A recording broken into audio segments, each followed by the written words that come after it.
Mesdames, Messieurs, bienvenue à la Rétro et merci de suivre en notre compagnie ce programme de Canal 2 International. Il y a 2 semaines, c'était la rentrée scolaire. Seulement, avec elle, la drogue faisait également son entrée à l'école. Selon des chiffres rendus publics par le Comité national de lutte contre la drogue, environ 21% de jeunes en âge scolaire sont accros aux stupéfiants. Les 15 ans et plus serait la frange la plus touchée par la consommation des substances psychotropes qui souvent passent sous les radars et prolifèrent par un effet d'entraînement dans un environnement où les élèves ont la sourde oreille aux initiatives de sensibilisation. Comment lutter efficacement contre ce fléau ? Comment doivent agir les parents, les enseignants et même la communauté éducative tout entière, sans oublier les organismes de la société civile pour refréner le phénomène? Nous en parlons ce jour avec notre invité, Jonas Yedidia Alirou. Il est entrepreneur social, coordonnateur national de l'ONG Family Club. Si je ne me trompe pas, bonjour et bienvenue. Bonjour Janice, bonjour à vos millions de téléspectateurs à travers le pays et à travers le monde. Merci pour l'amitié renouvelée à Family Club en nous invitant sur ce plateau pour parler d'un sujet aussi intéressant que la lutte contre la consommation et la circulation de drogue en milieu scolaire. Alors bien sûr, depuis ces dernières années, on parle de plus en plus du phénomène de consommation de stupéfiants dans les établissements scolaires. Les chiffres parlent d'au moins 15% de jeunes concernés par ce fléau. Des chiffres estimatifs, bien sûr, reflètent-ils la réalité du terrain pour vous qui êtes sur le terrain? Elles sont anciennes. L'actualité est plus dangereuse et ça fait plus peur que ces chiffres, parce que les chiffres datent d'il y a quelques années. Par exemple, l'OMS, c'est en 2014-2015 que l'OMS avait publié un rapport qui indiquait que 40% de ceux qui consomment la drogue sont jeunes, et le Comité national de lutte contre la drogue au Cameroun estimait à 21% la population en âge scolaire qui est déjà en contact ou consomme la drogue. Et vous l'avez dit à l'entame, ce sont les jeunes de 15% qui sont majoritaires dans... De 15 ans. De 15 ans qui sont majoritaires parmi ces consommateurs, et ils ont une prévalence de 15%. Vous savez que c'est dangereux. Ils sont plus fragiles, ils sont plus jeunes, plus naïfs, ils viennent d'entrer à l'école le plus souvent, ils viennent d'entrer au collège le plus souvent et sont entraînés par des anciens. Vous savez, quand vous arrivez au lycée, on vous appelle les bleus. Les anciens vous dictent certaines lois, ce sont eux qui vous indiquent ce qu'il faut faire, s'il faut entrer dans tel ou tel autre club. Et du coup, les plus jeunes sont fragiles, sont plus exposés et se comptent en milliers parmi les consommateurs. C'est dommage. Ça fait pitié quand vous écoutez les parents, quand vous écoutez les enseignants, quand vous parcourez des établissements comme nous le faisons. Alors, ça fait quelques années que vous avez passé le cap du plaidoyer. Maintenant, vous êtes sur le terrain de la sensibilisation dans les établissements scolaires. Comment ça se passe? Qu'est-ce que les enfants vous disent? Comment, généralement, rentrent-ils en contact avec la drogue? Est-ce qu'il y a des codes entre eux? Comment s'effectue généralement leur premier contact avec les stupéfiants? Vous savez, le premier contact diffère en fonction d'enfants et en fonction de l'environnement. Il y a ceux qui sont entraînés par l'effet de mode. C'est-à-dire que vous êtes dans un environnement où le chaud gars du lycée, celui qui a un peu de moyens, ses parents ont de l'argent, il vient avec le véhicule ou il vient avec la moto, il vous propose tel ou tel truc et vous êtes entraîné, vous vous rendez compte que vous êtes déjà dedans. Quand vous voulez en sortir, ce n'est plus possible parce que on vous fait une proposition, s'il faut dessiner le schéma, vous entrez dans un groupe, on vous donne gratuitement de la drogue, vous en consommez. Et chaque fois que vous en avez besoin, même quand vous n'en avez pas besoin, ils vous invitent, ils vous en donnent. Et quand ils savent que vous êtes déjà parmi les consommateurs, commence votre calvaire. Le premier calvaire, c'est que vous devrez acheter pour en donner aux autres. Vous devrez recruter de nouvelles personnes pour la bande. Et le deuxième calvaire, c'est que vous devrez être présent à tous les rendez-vous, parce que chaque fois que vous n'êtes pas au rendez-vous, les autres sont inquiets. Peut-être vous êtes en train de signaler pour qu'ils soient arrêtés, peut-être vous êtes en train de les dénoncer. Donc il faut être présent à tous les rendez-vous. Donc c'est comme dans une secte, c'est comme dans une rencontre où on a plus d'obligations que de choix. C'est comme ça que les enfants se retrouvent. Et pour d'autres, c'est juste, comment on peut dire, une curiosité. C'est-à-dire, personne ne les a entraînés, ils entendent parler de ça, ils essayent et ils sont entraînés. Quand on parle de la drogue, vous savez, nous avons plus l'attention sur d'autres choses, comme peut-être le cannabis et tout, mais la drogue, elle commence par la bière. Justement, c'était ma question suivante. Lorsqu'on parle de drogue en milieu scolaire, on parle de quelle drogue précisément? En fait, il y a des drogues licites et les drogues illicites. C'est-à-dire, il y a des drogues que chaque État, tous les États conviennent qu'il faut juste organiser, réglementer la consommation. C'est-à-dire l'alcool, le tabac font partie des drogues qu'on dit drogues licites. Oui. Vraiment, licites, c'est purement politique, c'est purement économique. Mais elles détruisent ces drogues-là. Parce que l'alcool est la drogue la plus consommée, vendue partout, partagée même dans des fêtes. Vous êtes des stars, vous devenez l'ambassadeur d'une marque de bière et tout. Vous entraînez un nombre important de personnes qui testent et qui, au fil du temps, deviennent des grands consommateurs. C'est une drogue qu'on peut dire primaire, c'est pas primaire, c'est une drogue licite, mais qui peut entraîner l'enfant à consommer d'autres formes de drogue. Il y a même temps des drogues qui ne sont pas autorisées, le cannabis et les autres, le caillou. Mais à côté de ça, il y a d'autres drogues qui sont de fabrication artisanale. Quand vous travaillez avec ces jeunes, vous demandez les types de drogues qu'ils consomment. Quand ils vous citent les herbes qu'ils mettent ensemble pour fabriquer eux-mêmes la drogue, vous pouvez avoir peur. C'est-à-dire qu'il y a beaucoup d'herbes là que nous foulons, que nous voyons des enfants cueillir. Nous pensons que c'est pour de jeu, ce n'est pas pour de jeu. Ils ont des méthodes pour transformer ces feuilles-là en drogue et en prennent. Il y a des solutions, ce qu'on utilise pour coller les roues, que les enfants aspirent. Il y a beaucoup d'autres choses. On a souvent vu des vidéos devenir virales où ils mélangent tout type d'alcool pour en faire un cocktail Molotov. Effectivement. Et là, parfois, c'est la curiosité. Ce qu'ils veulent essayer. Moi, je ne peux pas redire tout ce qu'ils nous disent parce qu'on peut entraîner des enfants à essayer. Mais vraiment, il y a un danger il faut que chaque parent prenne sa responsabilité. On ne peut pas, à nos jours, citer de manière exhaustive les drogues qui existent. Parce qu'à l'heure où on est en train de parler, les enfants sont en train d'expérimenter une nouvelle drogue au quartier. Et la communication entre les dealers ou bien les relais des dealers dans les établissements scolaires et les autres, comment ça se passe? Est-ce qu'il y a des codes, des langages, par exemple des chaussures qu'on mettrait devant des salles de classe pour savoir qu'ici on peut en trouver? Effectivement, comment ça se passe? Il y a des codes, mais ça c'est l'éthique de notre communication. Nous ne voulons pas mettre l'accent sur des choses qui peuvent attirer l'attention des enfants qui ne connaissent pas. C'est bien que l'enfant qui ne connaît pas le code, qu'il ne connaisse pas et qu'il fasse attention aux mauvaises compagnies, qu'il n'entre pas dans n'importe quel groupe. Il y a des codes, il y a des langages. Si vous et moi, nous mettons l'accent sur ces codes, nous allons divulguer un système de communication interne à un groupe qu'on condamne. Et d'autres enfants pourront facilement identifier dans des établissements. Ici, c'est des groupes qui sont en train de faire tout, il faut que j'entre et tout. Ce que nous disons aux élèves, c'est qu'il faut faire attention. Vous vous levez le matin à l'école, vous ne pouvez pas imaginer le sacrifice que les parents consentent pour que vous soyez à l'école. Allez à l'école. Vos confidents doivent être vos enseignants, doivent être les surveillants généraux, les censeurs, les proviseurs. Les camarades ne sont pas forcément des amis.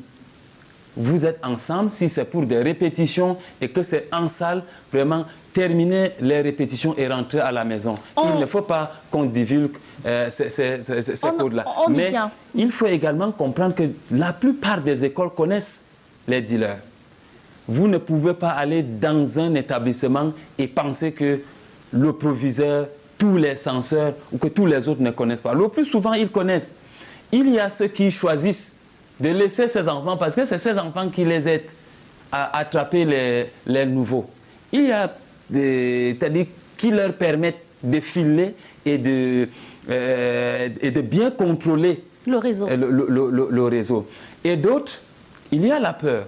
Et parfois, c'est pas vous pouvez exclure un enfant et vous n'enseignez plus l'année suivante parce que c'est des enfants drogués qui ont des réseaux parfois fait peur. Même nous qui allons sur le terrain, notre travail, c'est davantage avec des enfants qui n'ont pas encore pris de drogue. Ceux qui n'ont pas encore touché à ça, nous leur demandons de ne même pas essayer parce que c'est un cercle vicieux, c'est une spirale où on entre et qu'on ne peut pas s'en sortir facilement. Alors, comment reconnaître un enfant qui aurait pris de la drogue? Comment savoir que lui, il est dans un état second? Et à partir de quel instant est-ce qu'on se dit c'est grave? Vous savez, les substances psychoactives sont toutes les substances qui modifient le comportement. Tous les enfants sains, ce n'est pas difficile de reconnaître que cet enfant a bien mangé à la maison, il est en train de suivre le cours. Alors, vous pouvez entrer dans une classe, un enfant qui a les yeux tout rouges, un enfant qui est fatigué à tout moment, un enfant violent, un enfant qui a la tremblote. Et ça, il y a autant de comportements qui peuvent attirer l'attention de l'enseignant, de l'administration ou des sensibilisateurs, que là, on a affaire à quelqu'un dont les comportements ne sont pas au niveau moyennement acceptable. Si vous parlez à un enfant qui vous dit « je te respecte, hein, tu... » je ne veux pas reprendre ces gestes. C'est-à-dire quand la voix qu'il utilise, les gestes, ce qu'il fait, vous montre que là, vous avez affaire à un enfant qui est à l'état second. Et le plus souvent, ils sont dans ces établissements-là avec le pantalon un peu baissé et des gestes pas acceptables. Merci déjà de nous permettre de reconnaître ces signaux d'alarme-là. On va prendre la première ponctuation de cette émission. Vous le savez, c'est le round-up de l'actu où on jette un coup d'œil dans le rétroviseur pour prendre ces informations majeures qui ont ponctué la semaine. Cette semaine, par exemple, vous avez pris le taureau par les cornes pour sensibiliser des jeunes dans des établissements scolaires de la ville de Yaoundé. On a également pris le pouls de la rentrée scolaire dans une école inclusive. Et enfin, on a eu la success story de Coco Bertin. Vous le savez, c'est un pionnier de la défense des droits des personnes vivant avec des handicaps. Il a été fait docteur honoris causa. C'était du côté des États-Unis. On regarde et on se retrouve juste derrière.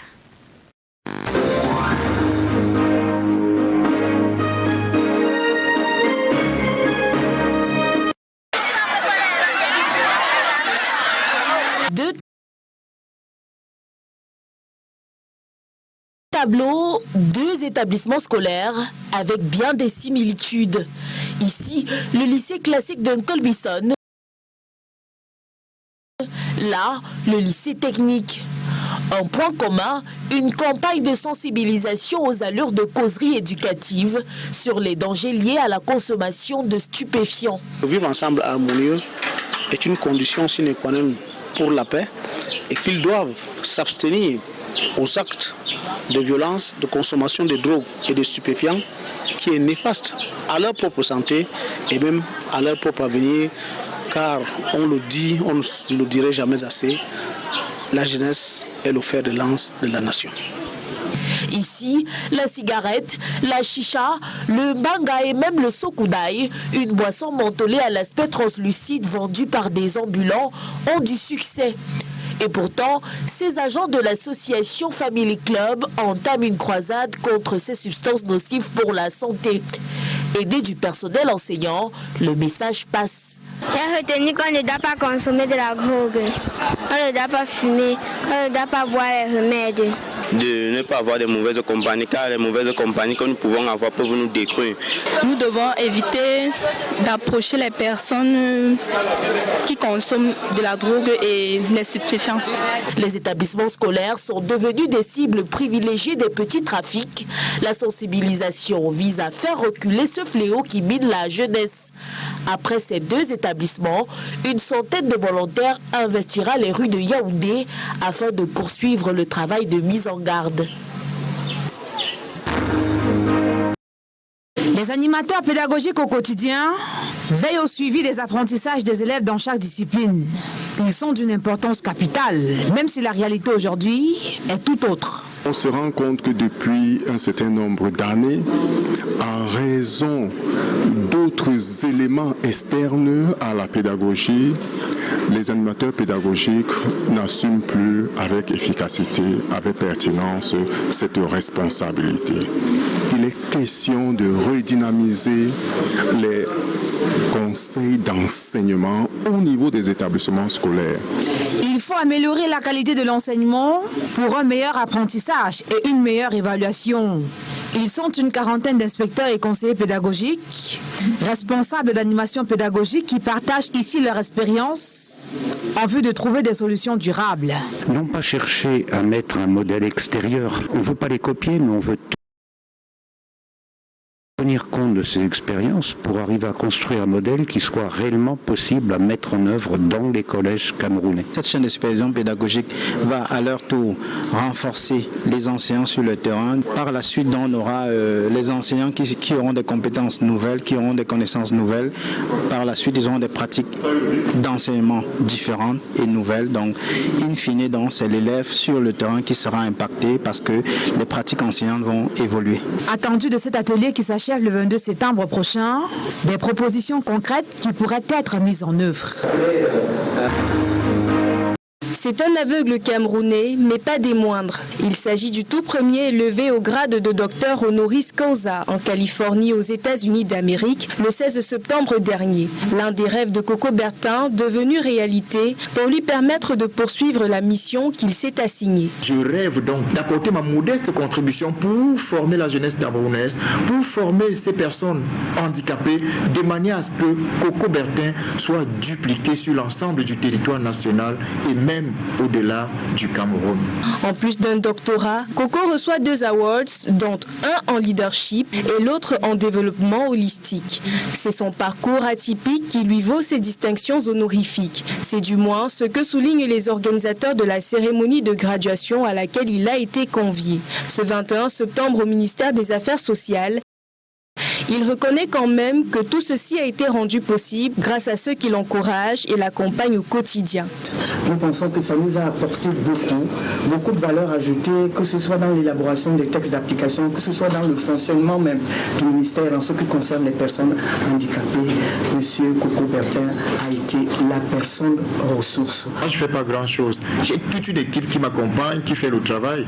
La preuve, c'est que moi, je n'étais pas au Cameroun quand on a préparé cette conférence de presse. Mais ce n'est qu'un bout du long chemin qu'il reste à parcourir. Nous ne prenons pas la retraite parce que nous estimons que nous avons suffisamment reçu. Au contraire, nous pensons que ceci vient nous galvaniser pour un meilleur déploiement sur le terrain. Coco Bertin rêve d'une société où la cécité et les autres formes de handicap ne sont pas un frein à l'intégration des personnes qui en souffrent. Et son nouveau titre lui permettra d'atteindre cet idéal.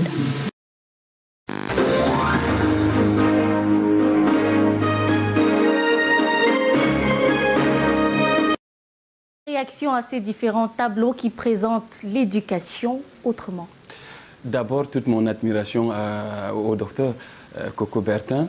C'est un exemple d'abnégation, de courage, de dépassement de soi et aussi de concentration sur des objectifs. S'il avait pris de la drogue, il ne serait pas à ce niveau-là. Et en ce qui concerne les inspecteurs, c'est également une bonne initiative. Et il faut prendre en compte les réalités de notre environnement pour que des enseignants correspondent aux problèmes que nous avons à résoudre. Il faut d'ailleurs que tous nos enseignants passent à une nouvelle formation. À côté de la pédagogie, il faut que les enseignants apprennent la communication pour le changement de comportement. Parce qu'ils auront à faire pas qu'ils auront. Les enseignants ont affaire à une génération qui davantage complique la vie à elle-même et à ceux qui sont censés l'encadrer. La pédagogie seule ne va plus suffire. Connaître les mathématiques ne vont plus suffire pour enseigner. Il faut être capable de parler à ces différentes catégories morales qui sont dans des établissements, parmi lesquels les drogués, qu'il faut pouvoir contenir, transformer pour qu'ils ne contaminent pas les autres. Donc c'est des actes louables. On espère que ce sera inscrit dans l'agenda des enseignants qui n'ont pas fini de revendiquer dans le cadre du mouvement. On a trop supporté. Et pour revenir peut-être aux éléments qui ont été diffusés, on a vu l'ONG dont vous avez la charge sur le terrain des opérations. On a envie de vous demander comment se passe la sensibilisation. Est-ce que les enfants sont réceptifs? Et quel impact est-ce qu'on peut vraiment dire que ces initiatives de sensibilisation ne sont pas un coup d'épée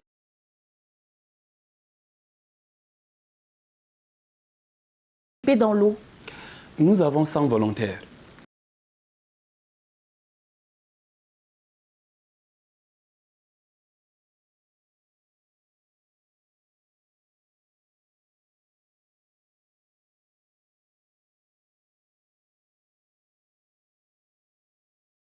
Qui depuis 2 semaines, c'est la 3e semaine qui va commencer, sont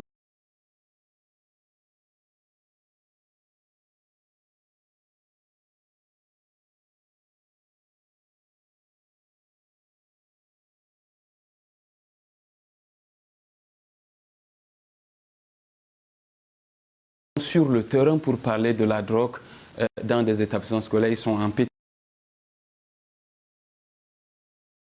groupes divisés répartis dans des districts de santé, et dans chaque district, il y a un volontaire en chef qui organise les équipes pour parcourir des établissements. Ça, c'est la stratégie de déploiement. Ils sont nombreux, ils sont dans des établissements différents à la fois. Le travail, c'est en simultané. Est-ce que les enfants nous écoutent? Oui. Les enfants nous écoutent. Nous sommes même impressionnés parce que nous avons, quand nous travaillons avec la direction de la promotion de la santé au ministère de la Santé publique, un nombre d'établissements dans lesquels la consommation des stupéfiants est un peu plus élevée. Lesquels? Oui, bon, c'est pas utile, il ne faut pas stigmatiser aussi. Il faut que les parents soient avertis aussi. Bon, ça aussi, ça entre dans la stigmatisation parce que ça peut faire à ce que les gens aient peur de certains établissements ou que certains chefs d'établissement pètent la main. Ça, c'est un travail que nous avons à faire, d'appuyer tous les établissements qui existent dans la communication pour que les enfants fuient les stupéfiants. Mais dans chaque établissement, nous avons des communications spécifiques en fonction de la dangerosité, en fonction de la zone d'installation de l'établissement. Ça, c'est un travail interne avec le ministère de la Santé publique. Je ne me permettrai pas de publier, de dire que tel établissement est plus dangereux que l'autre. Tous les établissements ont le même degré de vulnérabilité parce que les enfants rencontrent les autres en rentrant de l'école, en allant à l'école, et ce sont des enfants qui peuvent à tout moment changer. Donc il faut le même effort partout pour qu'il n'y ait pas circulation de la drogue. Et ce que je disais concernant l'acceptation, c'est que nous sommes surpris parce que nous arrivons parfois dans des établissements, nous avons peur, et quand vous commencez à échanger, vous constatez que le délégué de la classe prend aussi le sujet à cœur, se lève, échange, anime, c'est-à-dire vous êtes à animer la classe. Même chose avec des enseignants. Quand vous voyez, comme le reportage que vous avez fait vous-même, au lycée classique de Colbison et au lycée technique bilingue de Colbison, tous les établissements, tous les élèves réunis, toute l'administration réunie, vous pouvez imaginer donc l'attention que les responsables des établissements, qui sont aussi des parents, qui parfois aussi sont victimes, parce qu'aujourd'hui, dans chaque famille, c'est pas difficile de trouver un enfant qu'on cherche à récupérer. Donc, vous voyez, dans les établissements, tout le monde se lève pour dire c'est un sujet intéressant et on nous accorde de l'espace, on nous accorde du temps dans des salles de classe pour parler. Ça veut dire qu'il y a de l'acceptation. Mais le travail, les lignes bougent parce que nous recevons des enfants qui se confient à nous, qui demandent d'être référés au ministère de la Santé. Et nous appelons au niveau de la direction de la promotion de la santé, la sous-direction qui s'en occupe.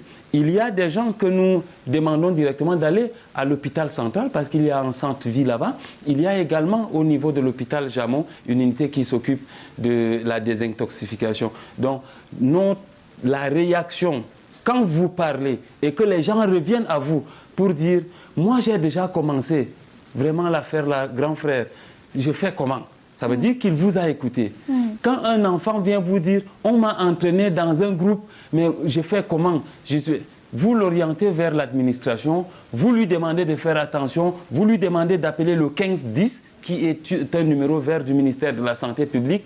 Toutes ces réactions du terrain nous donnent l'impression que nous sommes suivis et qu'il faut continuer à travailler. Nous appelons toutes les autres organisations à faire de même, parce que nous ne sommes pas les seuls qui parlons de ces sujets, qui parlons de l'éducation civique en milieu jeune. Il faut que chacun fasse quelque chose, et surtout les parents, parce que beaucoup de parents ne donnent pas aux autorités, aux responsables des établissements, toute la force nécessaire pour encadrer les enfants. Quand vous avez l'enfant d'un haut gradé de l'armée ou d'un délégué qui fait ces choses-là, qui prend ces substances et que l'administration vous dit qu'on a déjà convoqué son père à maintes reprises et le père ne vient pas. Quand le père vient, même le père dément. Le père dit que vous êtes... Parce que vous voulez entacher son image, vous dites que son enfant fume. Et l'enfant est assis là. La manière de parler, la manière de vous regarder, vous savez que l'enfant l'a tiré avant de venir à l'école. Et qu'est-ce que vous faites dans ce type de cas? Il faut conseiller les parents. Nous travaillons en amont. Nous ne sommes pas une solution de désintoxication, nous sommes une solution de prévention. Nous communiquons pour que les enfants qui n'ont pas encore commencé ne commencent pas. Nous encourageons les parents à parler aux enfants, à veiller, à fouiller les sacs de leurs enfants pour que les enfants ne viennent plus à l'école avec les poignards, avec de la drogue. Et quand il y a des cas qui nous sont référés, nous référons aux structures en charge de la prise en charge. Parce que nous, notre travail, c'est un travail de terrain, parler, parler encore, parler toujours, pour que le message passe et que chaque parent prenne sa responsabilité. Chaque éducateur prenne sa responsabilité. Il ne faut plus que les établissements permettent aux enfants dangereux d'aller hypothéquer la vie des autres enfants. Vous savez, la Commission nationale des droits de l'homme et des libertés au Cameroun, le 26 juin 2022, si j'ai bonne mémoire, dans une déclaration, indiquait déjà que la consommation de drogue fait partie des causes des grandes violences et des criminalités que nous notons dans nos villes. Nous y reviendrons, Jonas, si vous permettez. Vous citiez tout à l'heure les signaux qui vous indiquent qu'il y a un écho favorable, mais est-ce que sur le terrain, des enfants en sont arrivés à vous pointer du doigt, c'est lui le dealer, c'est lui qui nous fournit en drogue? Est-ce que vous avez ce type de résultat? C'est difficile de répondre à la question. Parce que c'est du oui qu'il ne faut pas dire. Parce que si vous commencez à dire oui, vous connaissez le dealer, ça veut dire qu'automatiquement, je dois aider peut-être la police à retrouver les dealers dans des établissements. Mais je vous ai dit, les dealers dans des établissements, parfois même les chefs d'établissement les connaissent. Mais nous sommes dans un système où chacun a sa stratégie pour contenir le mal. Il y a des établissements où les responsables connaissent tout le circuit, mais contrôlent juste pour que le mal ne se répande pas. Parce que si vous vous retrouvez dans une lutte du face-à-face, peut-être vous et moi, nous n'allons plus refaire une autre émission. La drogue, elle circule. Le Cameroun est classé parmi d'importants importateurs de la drogue. Ce ne sont pas les élèves qui importent.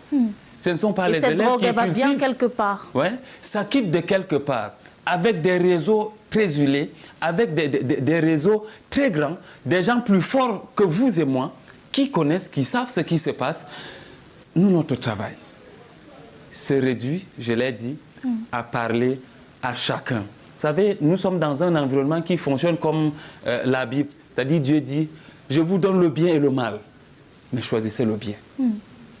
Donc, cet environnement, il y a du bien, il y a du mal. Même l'État connaît. C'est-à-dire, à Yaoundé, là, on connaît. Vous ne pouvez pas dire que la police ne connaît pas où ça passe, ou que peut-être la gendarmerie ne connaît pas, ou que les autorités ne connaissent pas. Il y a ceux qui connaissent. Ce qu'on ne peut pas prouver. Oui, on ne peut pas prouver. Mais ça circule. Si ça entre, puisqu'on arrête les gens, on fait des rapports sur ça. N'ayez pas peur de dire qu'on connaît, puisqu'on en arrête. On arrête des gens qui en vendent. Ça veut dire qu'il y a un travail de répression qui est fait par l'autorité administrative, qu'il faut encourager dans cette logique-là. Nous, notre travail, c'est de dire aux parents, les malfaiteurs sont très intelligents et très organisés. Même quand on les contrôle, ils trouvent toujours des failles. Ils se retrouvent dans des établissements avec ce que nos enfants ne doivent pas goûter. Il faut donc que chacun de nous choisisse le bien en parlant à ses enfants. Que chaque enfant reconnaisse les efforts de ses parents. Le sacrifice consenti pour qu'on t'achète le cahier, qu'on t'achète les livres, qu'on aille te trouver une place. On exclut les enfants, les parents partent pleurer. C'est-à-dire, j'ai fait les tours des établissements à la rentrée. J'étais même dans le bureau d'un proviseur. Une maman qui insiste, qui pleure, qui dit, je n'ai pas de solution, monsieur le proviseur. Si ce n'est pas ici que mon enfant fréquente, je serai obligé de dépenser plus de 2000 de transport. Je vais faire comment? Une maman pleure pour qu'on prenne un enfant qui va venir prendre la drogue ou qui va venir poignarder les gens. Dit, à la fois, vous avez pitié de la maman, parce que c'est une maman qui veut que l'enfant aille à l'école. Et là, vous avez un enfant dangereux, qui est un cas, qui est un problème, qui peut être un problème plus difficile que la solution si on le recrute. Donc, il y a autant de choses dans des établissements. Donc, nous, notre travail, c'est de parler. Les circuits, le plus souvent, sont connus et ces circuits changent. C'est-à-dire, vous connaissez où les gars entrent aujourd'hui, demain, ils changent d'itinéraire. C'est pour ça que le mal persiste. Mais il faut attirer l'attention des autorités sur le fait que nous devons tous être protégés par l'État. Que l'État ne se fatigue pas. D'abord, elle n'a pas le droit de se fatiguer parce que c'est notre force qu'elle utilise pour nous protéger avec. Donc, que l'État continue de nous protéger, que quand on arrête quelqu'un avec cette affaire-là, il faut sanctionner de manière réelle pour que les autres aient peur. Vous parliez tout à l'heure des conséquences, notamment, on a aussi remarqué ces dernières années la recrudescence des actes de violence dans les établissements scolaires. Ces informations-là ont très souvent fait la une de nos journaux télévisés, même radio et presse écrite. Est-ce qu'on peut faire un lien? Quelles sont les conséquences, notamment, de la prolifération des drogues en milieu scolaire? Les conséquences, elles sont diverses. Vous savez, nous sommes dans un environnement c'est-à-dire du boum-boum. C'est quand il y a mort, et quand la violence mène jusqu'à la mort, on commence donc à penser à ça. Mais il y a des enfants qui font 4 ans dans la même salle. Il y a des enfants pour qui les parents cherchent des établissements chaque année. C'est-à-dire l'enfant consomme ici, ça c'est à titre, au niveau de la famille, au niveau personnel, l'enfant ne parvient pas à être au cours. L'enfant dort pendant qu'on fait cours. Il ne réussit pas. Il bagarre avec ses camarades.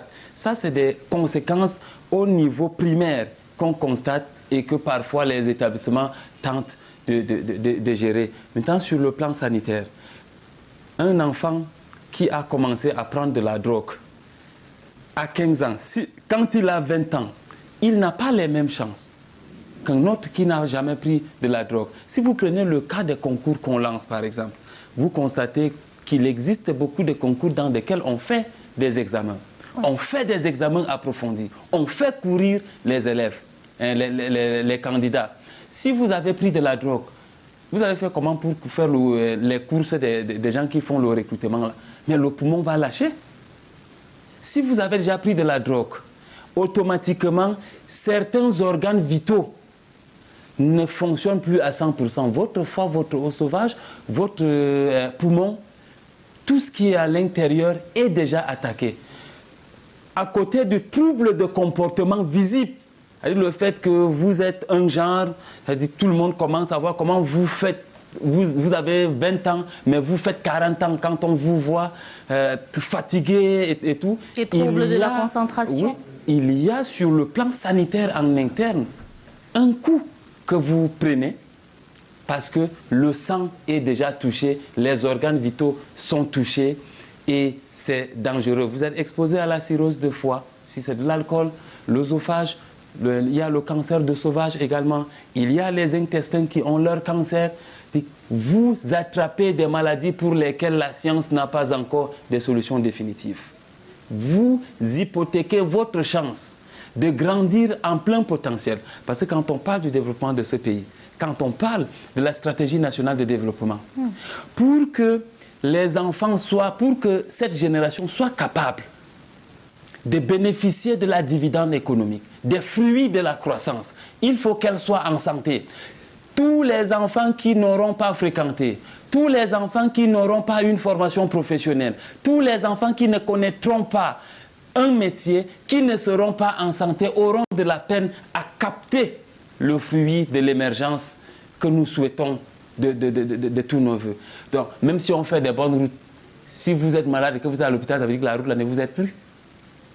Même si on construit les meilleures aires de jeu, les Lions gagnent même la Coupe du Monde, vous n'aurez pas toute l'énergie pour aller fêter avec eux parce que vous serez couché quelque part. Donc, il faut que les enfants ne commencent même pas parce qu'il n'y a rien de bon dans la drogue. Tout est conséquence.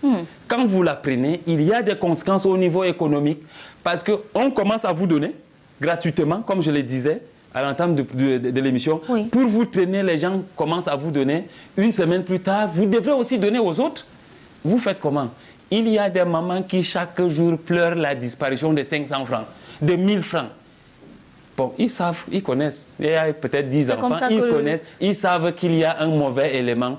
Mais bon, l'amour de la mère, l'amour du père, on fait semblant de crier, mais on sait que c'est l'enfant-là qui soutire chaque jour. On vous permet de reprendre votre souffle avec la deuxième partie du round-up de l'actu. Cette semaine, c'était également d'autres cancers qui ont animé la scène publique nationale. On a eu la polémique autour des débats politiques à la télévision ou à la radio.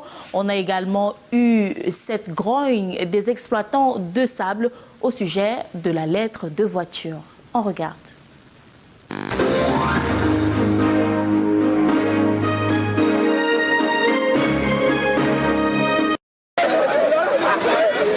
Le geste est sans équivoque. Ce camion ne peut aller plus loin.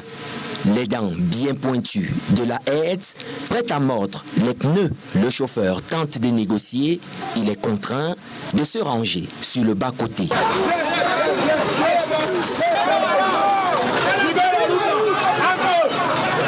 La scène se déroule ce matin du 19 septembre 2023 au quartier Olembe. 2 jours déjà que les chauffeurs de camions sont en arrêt de travail. En témoignent ces dizaines de camions vides et à ras-bord immobilisés. À l'origine de cette situation qui plombe le ravitaillement des produits de construction, dont le sable et le gravier dans la ville, des contrôles routiers interminables et onéreux. Lui, ça a 2 contrôles. Côté lui, a des contrôles. Nangalum a un contrôle. Obala aussi a un contrôle. Que tu aies le dossier complet ou pas, il faut dépenser encore de l'argent. On se retrouve à 40 000 francs de dépenses. C'est de trop. On en a marre. Les camionneurs s'insurgent aussi contre la lettre de voiture. On nous demande de payer la lettre de voiture à 5 000 francs par tour. Un camion. Nous faisons 2 tours par jour, ça fait 10 000.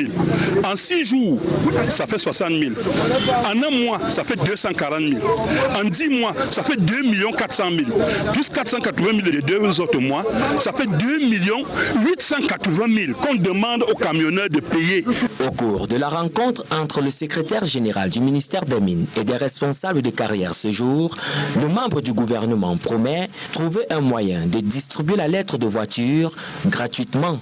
En attendant, l'arrêt de travail se poursuit. Ce papier qu'on nous demande de payer, lui seul, nous revient 3 fois et demi le prix que le gouvernement demande de payer le dossier du camion complet. Est-ce que c'est l'État du Cameroun vraiment qui demande ça à ses citoyens?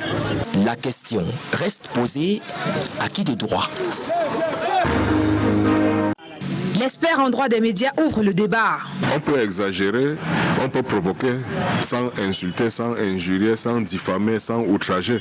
Seulement sur les plateaux de télé et de radio, et c'est devenu monnaie courante, le débat déconstruit au lieu de construire. Ça coince parfois au niveau du casting. Or aujourd'hui, nous avons ce qu'on appelle des requins de plateau. Et les personnes avancent non plus avec des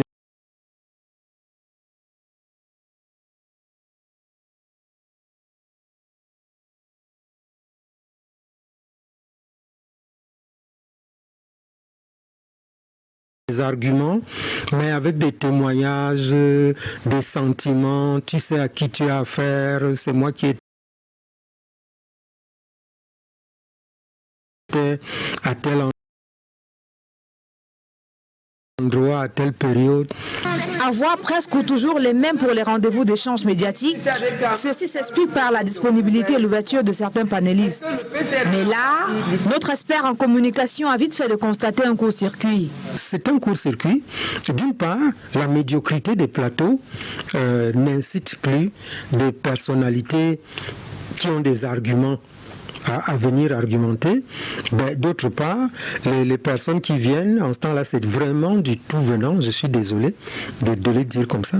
Pour éviter que les débatteurs se livrent en spectacle live pendant les émissions cultes, le modérateur doit mettre en avant certains principes. Le journaliste devrait avoir un cahier de route dès le départ. Quand on interviewe des gens, ce n'est pas la question qu'on pose qui importe. C'est l'art d'écouter la personne qui est en train de répondre. Daniel Anissé-Noah, dans son analyse, se rend compte également de ce que le monde des médias est truffé d'imposteurs. Beaucoup de gens sont entrés dans ce circuit-là sans qu'ils aient vraiment un honneur à défendre. Donc ils peuvent descendre très bas et vendre ensuite les extraits des injures dans les forums. Et le public finit par s'habituer à une médiocrité. Le débat, c'est un choc d'idées qui fait jaillir la lumière. De ce fait, on doit toujours sortir grandi d'une telle discussion. Non, arrêtez ça! Arrêtez ça!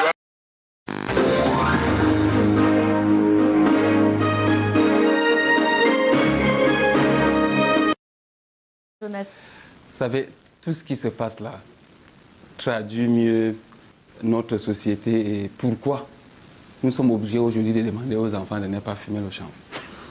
Mais quand vous êtes dans une société où tout est déformé, les pères, les gens qui ont des petits, c'est-à-dire les grands-parents, qui partent sur un plateau de télévision et s'insultent. Bon, chaque jour, on est en train de mener des campagnes pour dire qu'il faut enseigner l'éducation civique aux enfants, aux jeunes et tout. C'est-à-dire, parfois, moi-même, je m'arrête et je dis, mais l'affaire ci là, si Dieu veut juger le pays ci là, tous les jeunes risquent d'aller au paradis et les vieux là vont tous en enfer, tout simplement parce qu'on accuse les jeunes pour rien. Mais les gens qui ont des problèmes en route, qui ne respectent pas les feux, ce ne sont pas les enfants. Les gens qui s'insultent sur les plateaux, ce ne sont pas des enfants. Les gens qui ajoutent les taxes sur les taxes qui existent, ce ne sont pas les jeunes. Donc il y a un mélange de tout comme ça. C'est dommage qu'on se retrouve dans un environnement où les outils de communication comme la télé, qui devraient nous aider à bâtir une société saine, devient un véhicule de propagande de haine, de violence. Les gens s'insultent et après on va aller demander aux enfants, aux écoles, ne vous insultez pas.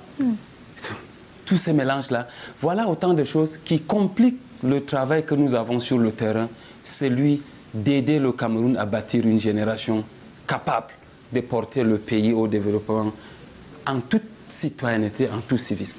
Alors, on recherche généralement le buzz en sacrifiant sur cet hôtel-là les bonnes mœurs et l'éducation à la citoyenneté. Pour et revenir... quels sont les gens qui sont spécialistes et tout? C'est-à-dire le même débat, la même personne qu'on invite pour le football.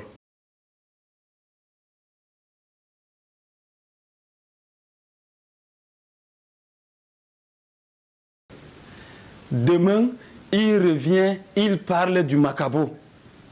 Après, quand on veut parler du sucre et tout ça, après, ils ont l'impression qu'ils sont forts. Parce qu'il faut qu'attendre, le titre de professeur d'université ne doit pas suffire. C'est compris, Jonas Yedidia Alirou. Pour revenir au sujet de ce dimanche, on parle bien sûr des stupéfiants. On s'achemine vers la fin de ce programme. Il faut dire qu'il y a quelques années, les pouvoirs publics assistaient quasiment passifs ou impuissants à la montée de ces drogues-là en milieu scolaire. Mais aujourd'hui, on observe un léger frémissement de leur part.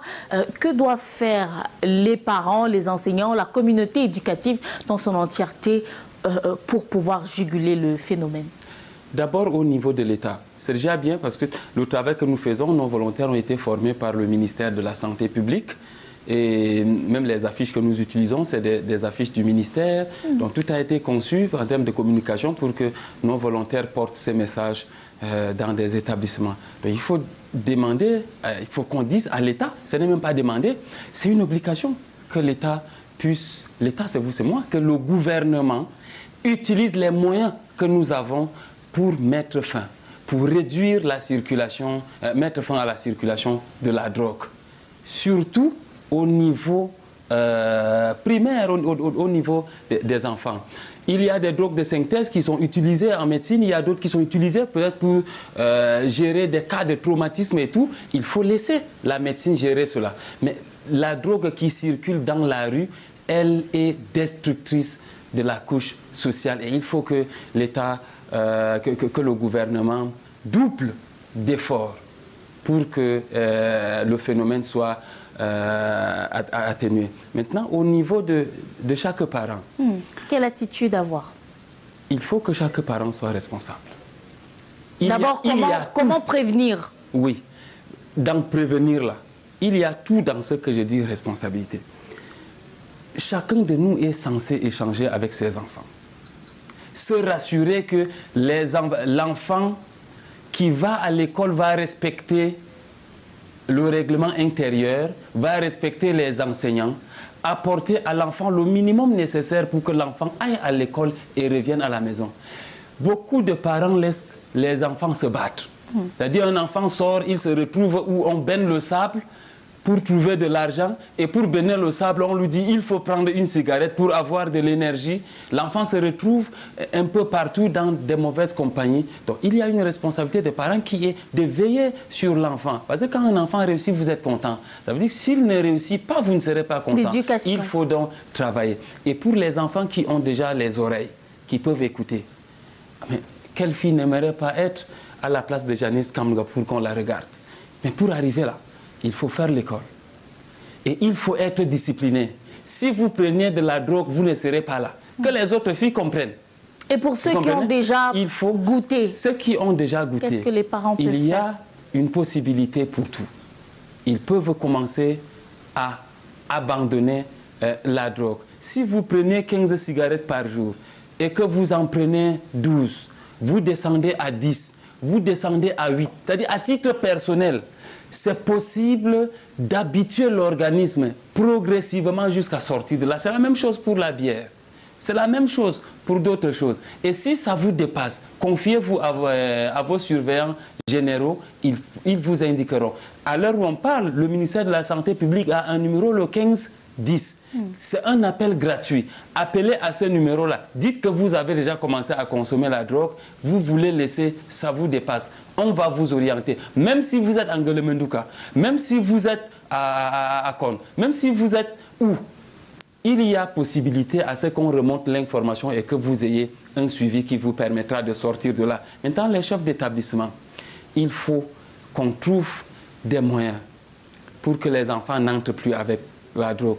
Parce que le plus souvent, il n'y a pas assez de sécurité. la plupart des établissements. Maintenant, on fait l'effort de les clôturer. Ça veut dire que c'est possible de réguler l'entrée. Il faut tout faire pour qu'on fouille les sacs, pour que les enfants n'entrent pas avec la drogue. Parce qu'un enfant qui entre avec la drogue dans la salle de classe, il peut contaminer les autres, il peut entraîner les autres et c'est un danger. Ce pays a besoin d'être construit par des enfants lucides.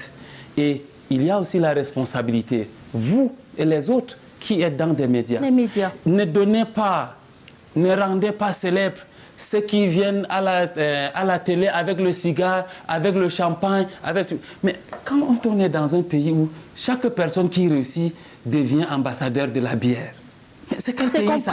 Devient ambassadeur des jeux du hasard. C'est quel pays ça? Une fois que vous réussissez, pour continuer à vous donner de l'argent, vous devez devenir l'ambassadeur des choses qui vont déformer les jeunes. Il faut que l'État veille à ça. Que ceux qui font de la publicité, le ministère de la Communication, doivent veiller à ce que les structures n'utilisent plus nos stars. Les structures qui produisent, ceux qui détruisent notre génération, n'utilisent plus les stars dans la publicité. Parce qu'ils entraînent un nombre important de personnes. Vous êtes très passionné, on peut le voir. Il faudrait donc un retour à l'éthique et à la morale dans tous les domaines de la vie. Et nous sommes tous concernés. Merci Jonas pour ces propositions. On ne saurait terminer ce programme sans faire un clin d'œil aux Canal d'Or qui sont en préparation. La présidente du comité d'organisation des Canal d'Or, également directrice des opérations de Canal 2 International, a effectué un séjour du côté de Yaoundé avec sa team pour pouvoir peaufiner l'événement, la préparation de l'événement dans les moindres détails. On prend le pouls de sa visite à Yaoundé, notamment avec quelques partenaires et on conclut l'émission. À tout à l'heure.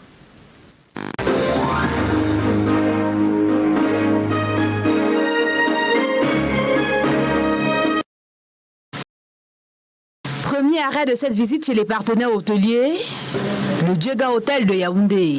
Le comité d'organisation de Canal d'Or est accueilli par le responsable marketing et communication qui les conduit chez le directeur de cette structure hôtelière de référence dans la capitale. Le dirigeant à son tour amène ses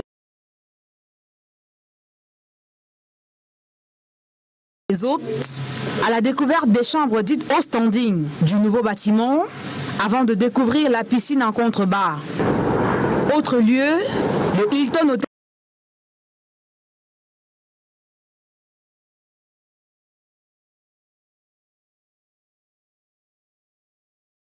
de Yaoundé, un partenaire de longue date de Canal d'Or. L'accueil ici est chaleureux. Donc, la grande des très grandes même est là. Président, bienvenue. Merci, je suis très ému. Cet hôtel 5 étoiles a mis les petits plats dans les grands pour offrir à ses convives un petit déjeuner à la hauteur de son standing.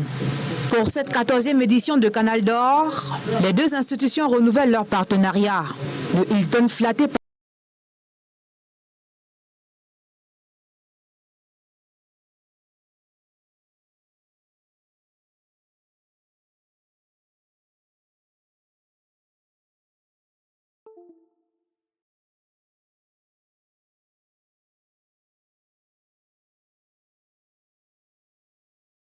par cette confiance renouvelée, compte mettre en exergue son charme. Nous profiterons de cette occasion justement pour qu'ils découvrent tout ce que nous avons dans la maison.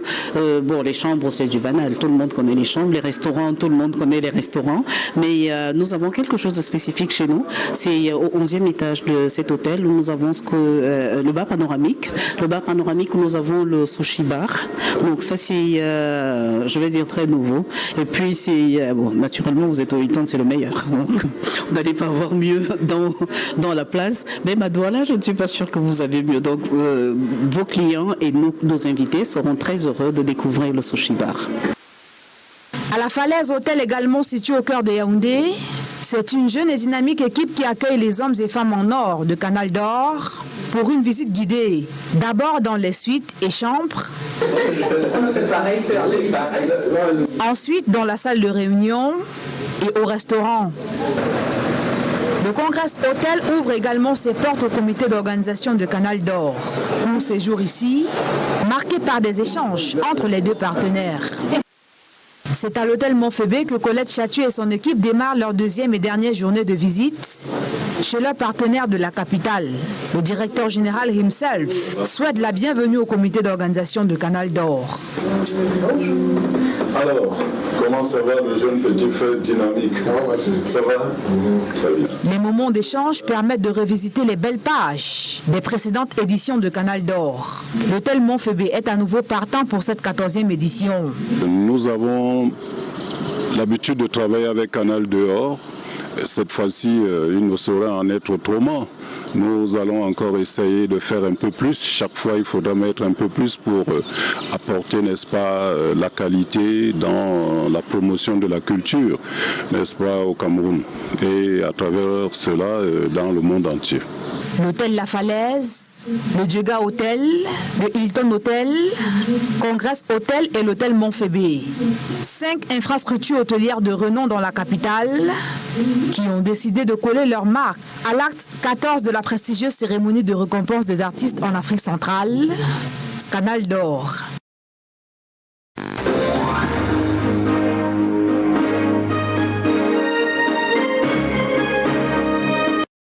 C'est sur cette note fraîche que nous allons clore ce programme. Le mot de la fin peut-être avec vous, Jonas. D'abord, toute mon admiration pour toute l'équipe qui travaille pour Canal d'Or. C'est aujourd'hui une référence et il faut bien que la communauté nationale et internationale soutienne. Si les gens sont contents d'aller ailleurs pour des initiatives pareilles, pourquoi pas encourager ce que nous faisons et qui est bien, qui prime la culture et qui valorise notre culture. Et toute notre félicitation à la maire et à toute son équipe. Nous espérons qu'à la prochaine édition, peut-être il y aura au moins 1 minute là-bas pour parler de la drogue, parce que dans la culture, la drogue circule également. Il ne faut pas primer les jeunes qui utilisent la drogue dans leurs vidéoclips, par exemple. Vous pourrez contribuer à dire stop à la circulation de la drogue. Mes félicitations à Canal 2 pour le Canal d'Or et que Dieu bénisse l'initiative. Merci. Je parle ici au nom de la présidente du comité d'organisation qui certainement a compris votre message. Nous allons prendre congé. Merci d'avoir accepté l'invitation de Canal 2 International et de nous avoir édifié au sujet des drogues. Vous savez, pour de nombreuses personnes, pas seulement les parents, les drogues sont encore étrangères. On ne maîtrise pas ces nouveaux fléaux, ces nouveaux phénomènes qui minent le fer de lance de la patrie du Cameroun. Merci beaucoup. La drogue, ce n'est pas seulement la cocaïne, le tabac, l'alcool. Tout ce que nous prenons qui transforme le comportement est une drogue. C'est compris, c'est compris. On prend congé de vous également à la maison qui nous avait suivis. Les programmes de Canal 2 se poursuivent. Merci d'avoir été des nôtres ce dimanche encore. Prenez soin de vous. À plus.